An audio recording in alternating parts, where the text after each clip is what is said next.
Le geste est minutieux, la concentration maximale.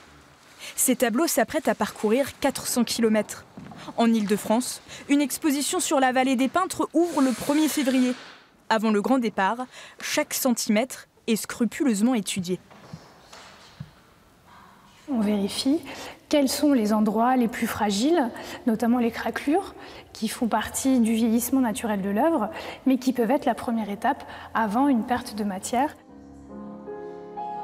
À partir de 1830, du Berry au Limousin, la vallée de la Creuse inspire de nombreux artistes pendant un siècle.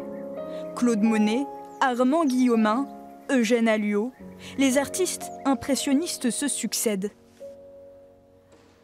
C'est le cadre idéal. Ici, le peintre n'a pas besoin de tricher avec la perspective. Il a le cadre idéal, juste ce qu'il faut de ciel, juste ce qu'il faut de paysage. L'équilibre est parfait. Avec les couleurs, les brumes et la réverbération, c'est le top.